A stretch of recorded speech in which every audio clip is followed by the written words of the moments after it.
With that being said, this afternoon we're going to open up with a session on game-changing development with Jean-Francois Barthelemy, the program manager for that program.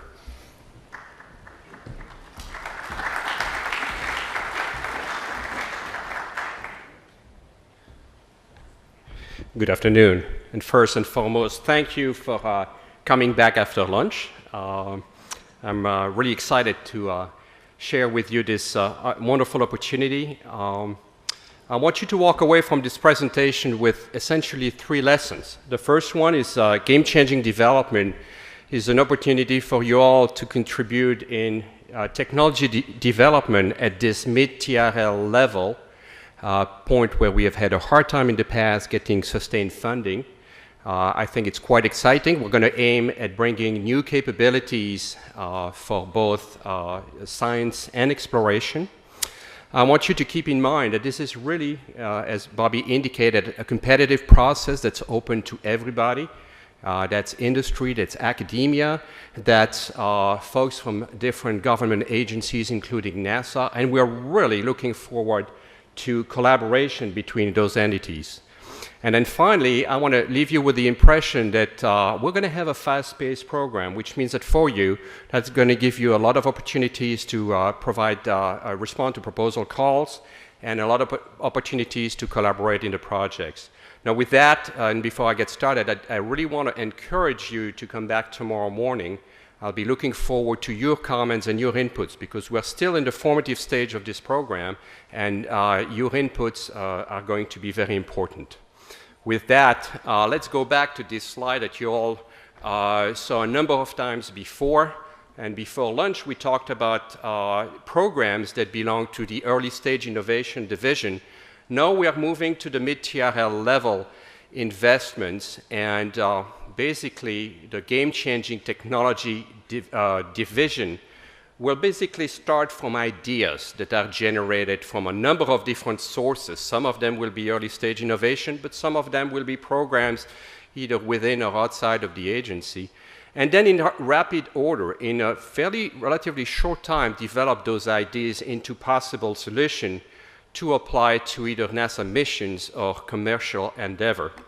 And the game-changing development program is one part of game-changing technologies, and it's particularly suited to take inputs that would have come out of either Space Tech grants or NIAC or SBIR, STTR, and as well Center and Innovation Funds, turn those inputs into possible solutions that would be especially suitable for either technology demonstration missions or new flight opportunities. So here is a top-level description of the game-changing development program. We're about disruptive capabilities, as we talked about earlier this morning. But not only are we after the capabilities, we're after the technologies that enable those capabilities. And that means that we're not going to be limited only to technologies, but we're going to be doing advancement through the subsystem and the system level to enable the capabilities that we are after. I want to emphasize the fact that a strong point of game-changing development is infusion, and it's infusion not only into the NASA missions, but also commercial applications. So the game-changing development program's focus will be both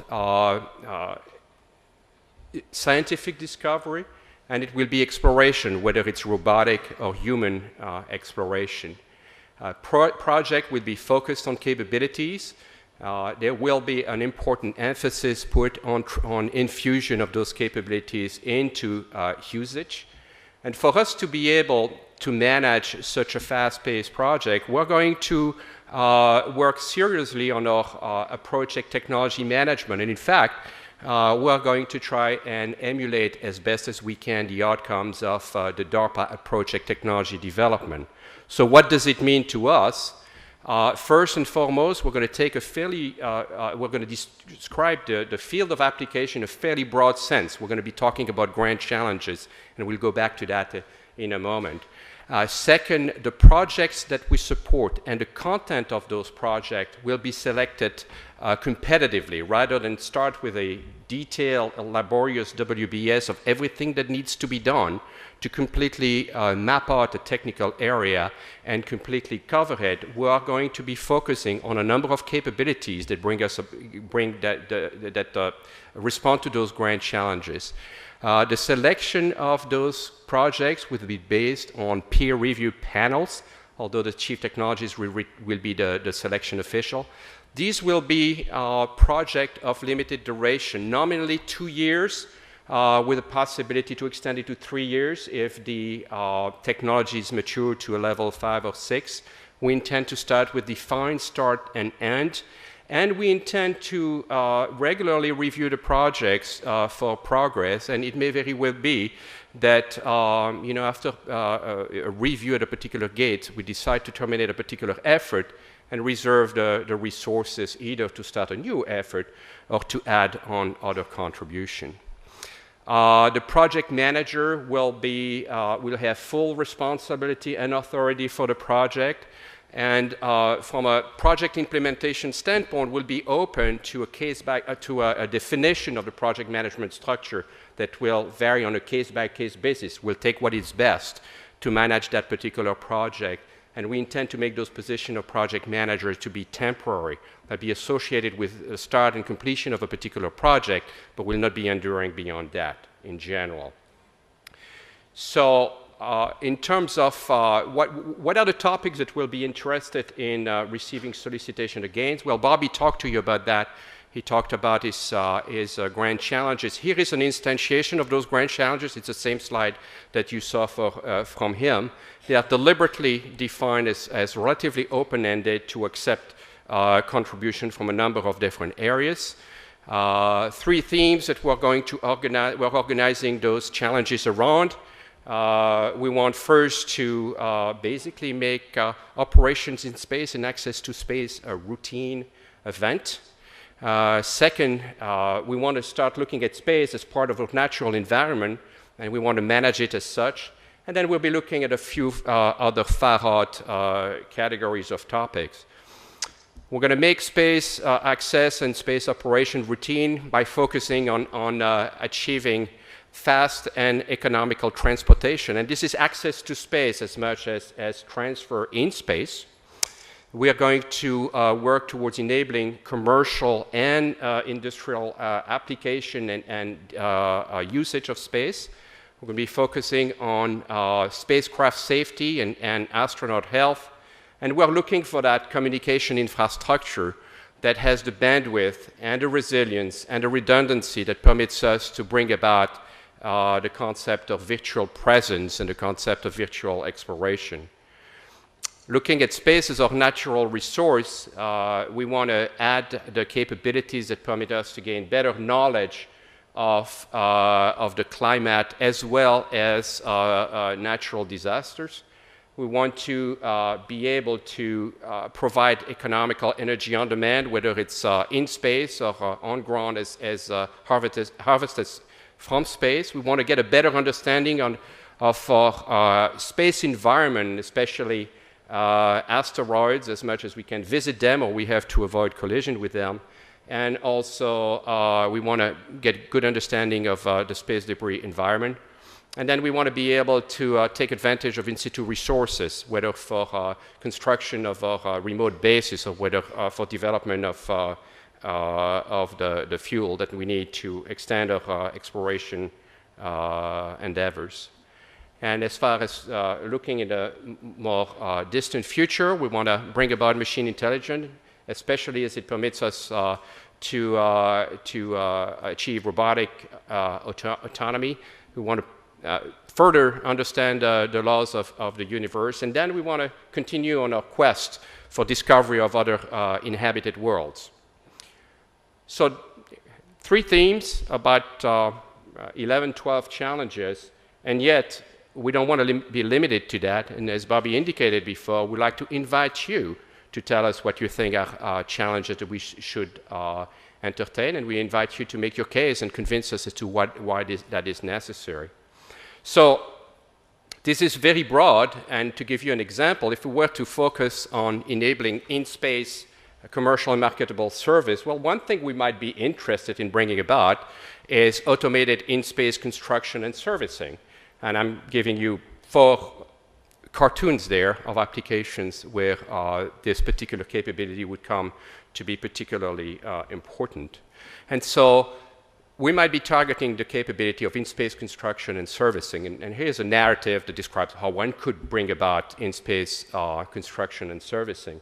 I would expect that we will all start from a non-state-of-the-art. We've, after all, assembled a pretty impressive space station. And we've had a number of experiments either on the ground or, in fact, in space, assembling various different structures. But the point is, Gamechanging will not be incrementally improving on the state of the art. We're going to be looking at radically different ways of doing so. And so that opens up a large number of innovation areas. And that, for example, we might want to focus on space robotics or nanotube-based structural material, very different areas. And if you go to the next level, this requires also a broad number of technologies. We might want to bring about robotic assembly or modular structural architecture. So the point I was trying to make is the challenge we identified is extremely rich. And there is room for contribution at the technology level and then at successive level of integration from technology to component to subsystem to system and to capability. And so what you see starting to develop here is that if we choose to have a project in the area, we're going to be open to a number of different submittals for that particular topic. Now with that, let's look a little bit at the game-changing development process. The program will be managed from the NASA Langley Research Center, but that's only the management office. The execution of the program will be distributed at different centers and the locations that have successfully won proposals. The program will be based on competitions. We're going to have 2 kinds of competitions. We're going to have competitions for concept studies and competitions for new projects. The concept studies really will start from ideas. They'll pick ideas. They will flesh out those ideas, determine their feasibility, and then identify those metrics that we want to use to gauge success as we develop the capabilities that are embodied in those ideas. Now, the results from the concept studies, which are fairly short studies, will be public. They will be posted on the web for everybody to look at and use the information to get themselves ready for proposal to the next step. Now, from those concept studies and also from inputs that we get from other programs within early stage innovation or maybe other inputs, we're going to be identifying new projects. We're going to be identifying project managers whose role will be to define those projects, the metrics, and to write a solicitation that you all will be able to compete for that particular project. Now, in the project, we're going to be looking for a number of different ideas, and we are open to selecting several performing teams to develop those ideas. So in general, we're aiming at having 2 sets of solicitations for concept studies a year, and then and each concept study will nominally last on the order of 6 months. And then we intend to also release a number of new project solicitations, and those will be, as I indicated before, for 2 to 3 years. So if you want to look at the process in a graphical fashion, I look at it as being carried out in 3 steps. The first one is concept studies. We come in with ideas at a TRL level of 2 or 3. We have a call every 6 months. Calls are only focused after those challenge goals. We have competitive selections. We pick a number of those, issue contracts, and then you're off working on those concept studies for the next 6 months. At the end of that stage, the results from the concept studies and from other programs within the space technology program will be combined together, and a number of projects managers will be identified to further develop projects based on those results. And so part of their job will be to write a solicitation, to define the metrics, to define the timetable, and then to appear in front of the chief technologist for approval of the release of that project. And once a project is accepted, then a BAA will be released, Several teams will be competing for those. We could be selecting several teams as winners, and then we'll turn around and start 2 to 3 years projects under the direction of project manager. As I indicated before, we expect the structure on those projects to be defined on a project-by-project basis, and we expect that these will be high-risk projects. So there is a risk that of terminating the project early if for some reason it appears that the avenue is not promising. So what does this process translate in? Probably steady state. We'd like to release to select 20 to 30 concept studies every 6 months, 5 to 8 new projects every 6 months, and within each project we're going to have several activities.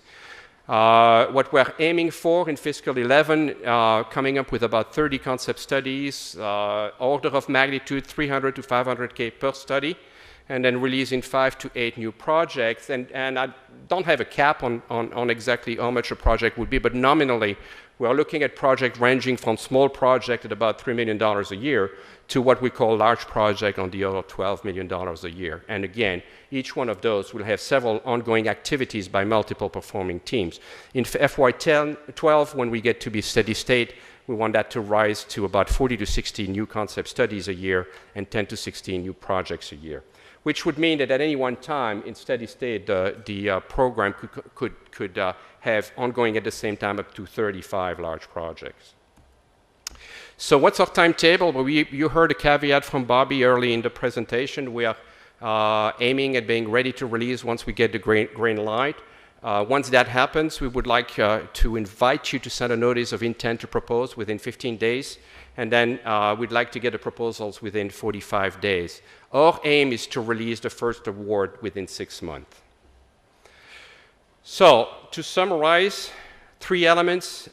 This is an opportunity. This is your opportunity to participate at developing technology at the mid-TRL level here and bring about new capabilities for scientific discovery and exploration. This will be fully competed. We're inviting participation from all corners. We're inviting teaming, and we're even going to be accepting international participation within the usual NASA rules as to how that can happen. And we're already getting ready for a fast-paced program. You'll have the opportunity to respond to concept study solicitation twice a year and a number of project solicitations as well. Thank you.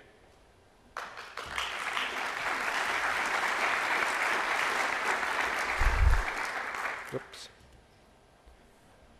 Question? Are you ready? Yeah. I'm Paul Ostick at the Applied Physics Lab. Just looking at a number of these various programs, they all appear to be ready to go right at the beginning of the fiscal year, out of the gate and start if given the green light. Have you thought about our ability to respond to all of these all at the same time? Yes, good question. We're going to have to look at that. You're absolutely right. It's 10 programs at the same time with solicitation. Hopefully, it's a complementary set, but no, that's a good point. Thank you. Do you have a... Good.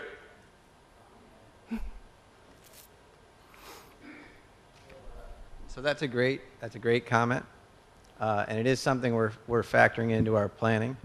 It is also, our intent to initiate and release these solicitations as soon as we get congressional approval to do so. We believe that we may get congressional approval on some things before we get congressional approval on others, and that will dictate the schedule as well. We have no intention on releasing, solicitations across the board from all of NASA, space technology, and other elements of NASA as well, all on October 1st.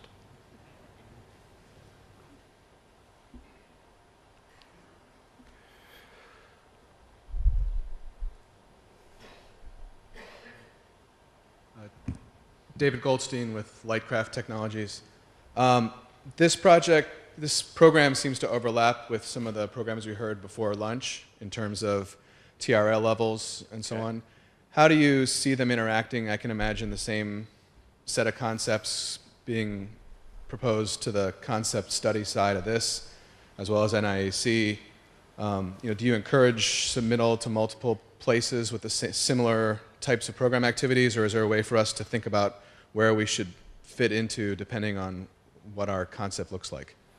Well, I certainly would engage you to talk to us ahead of time as to what you think makes the most, what we think is the most sense. As a program manager, I intend to be talking to my colleagues to say, hey, have you seen this proposal? Where do you think it fits best? So yes, we're going to coordinate among ourselves. Okay? Want to add anything? Okay.